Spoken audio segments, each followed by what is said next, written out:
Desde que foi lançado em 2020, o Chevrolet Tracker passou por uma fase difícil. Começou com a pandemia que limitou suas vendas com as concessionárias fechadas. Depois, longos meses sem produção pela falta de componentes. Não que 2022 tenha sido fácil, mas ao menos ele fechou o ano como o SUV compacto mais vendido do Brasil, desbancando o VW T-Cross nessa briga particular. O Chevrolet Tracker Premier 1.2 Turbo é a única versão com este motor mais potente e que agora está na picape Montana. Tem um pacote de equipamentos completo, com direito a teto solar panorâmico, alerta de ponto cego, assistente de estacionamento e alerta de colisão com frenagem automática, e um preço até que competitivo entre os mais completo, pouco acima dos R$160 mil. Não é pouco, mas menos que muitos. Melhorias embaixo dos panos. O Tracker nunca foi meu SUV compacto favorito, principalmente por uma suspensão barulhenta e respostas estranhas do motor e câmbio. Meu primeiro contato com ele logo em seu lançamento não me deixou com uma boa impressão. Pouco mais de 2 anos depois, resolvi que era hora de ter um novo contato com ele. Já tinha percebido isso no Onix e Onix Plus e não foi diferente com o Tracker. Mesmo que sem mudanças visuais, dá para perceber que o Tracker amadureceu e foi melhorado com o passar dos anos. Ainda não é meu SUV favorito, porém melhorou muito do que era em 2020. Neste ano, passou por mudanças no motor 1.2 turbo pelas novas normas de emissões e consumo. Primeira percepção é que a Chevrolet melhorou a questão do turbolag do 1.2 turbo. A demora para acordar ficou bem mais sensível e muito melhor que o 1.0 turbo que está nas outras versões, por questão de impostos. As montadoras adotam 1.0 mesmo em SUVs compactos, já não tão leves quanto Atis. A falta da injeção direta ainda cria um espaço de tempo entre acelerar e realmente perceber que o Tracker desenvolve velocidade. Mas é melhor que os 1.0 turbo até da concorrência nesse ponto.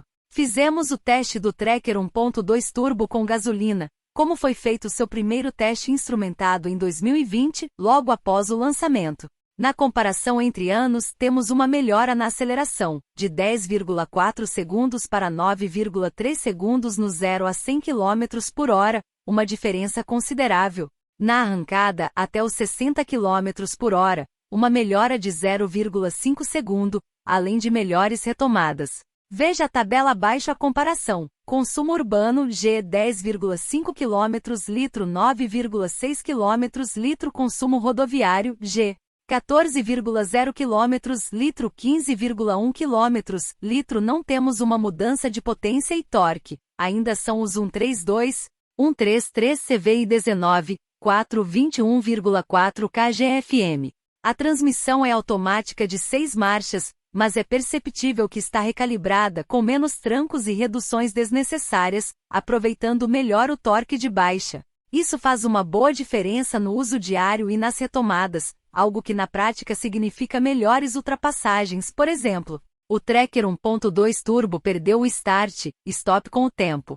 Isso e outros fatores da recalibração levaram o consumo de 10,5 km litro para 9,6 km litro com gasolina. Em compensação, essa agilidade que vimos nos números de teste nos deram um Tracker melhor na estrada, com menos reduções, e consumo foi de 14 km litro para 15,1 km litro, também com gasolina.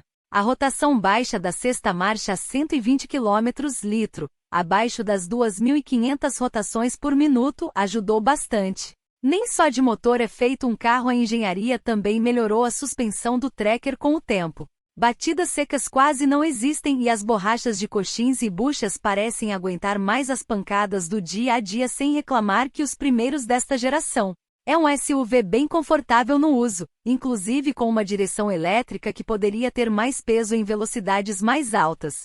Mas longe de ser aquela caixa quase virtual que já vimos no passado em algumas marcas menos tradicionais. Derivado do Onix, o Tracker acaba sendo um pouco prejudicado no acabamento. Usa bastante plástico rígido, como boa parte da sua concorrência, mas a aparência é simples para um carro deste nível. A versão Premier tenta melhorar isso com uma faixa em um material que imita couro no painel e com os bancos em um tom azul que divide opiniões.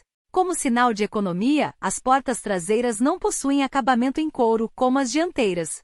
Por outro lado, seus 2.570 mm de entre-eixos oferece um bom espaço interno, na frente e no banco traseiro. Ficou devendo uma saída de ar para a segunda fileira, que tem 2 portas USB para recarga de smartphones.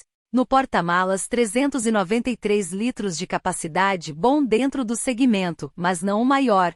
O Creta, por exemplo, tem 422 litros. Até a posição de dirigir e o próprio banco para o motorista é bem melhor que o do Onix, por exemplo, e está dentro da média dos SUVs em conforto para longas distâncias. Preço de 1.0 turbo, mas vale olhar com calma na loja na hora de ir comprar seu Tracker Premier, cuidado. Além de existir o Premier com 1.0 turbo, o 1.2 turbo tem alguns pacotes. O problema de fornecimento de componentes fez a Chevrolet distribuir o que era de série como opcionais.